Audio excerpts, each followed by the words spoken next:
PSL 9 का season इस बार बहुत बड़ा धमाका करने जा रहा है। टीमों की तैयारियों से लग रहा है कि इस बार वो होगा जो पहले कभी नहीं हुआ। लगता है इस बार पहले से भी तगड़े मुकाबले देखने को मिलेंगे। इस हवाले से पहली खबर इस्लामाबाद यूनाइटेड के हवाले से है।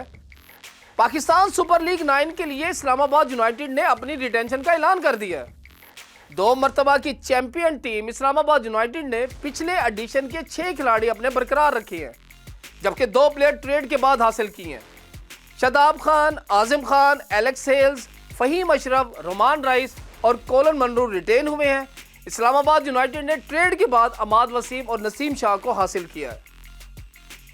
PSL में एक और धमाका खेज खबर यह है कि कौमी टेस्ट क्रिकेट टीम के कप्तान शान मसूद कराची किंग्स में चले गए हैं, जबकि इस ट्रेडिंग में फैसल अकरम मुल्तान सुल्तान में आ गए हैं।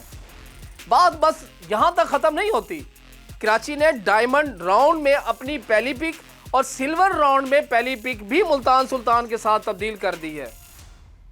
अब देखना यह है इस ट्रेडिंग का ज्यादा नुकसान किसको होता है, मुल्तान सुल्तान को या कराची किंग्स को? मेरे ख्याल में मुल्तान सुल्तान को। इस बारे में आप क्या कहते हैं? कमेंट्स में इजहार लाजमी कीजिएगा।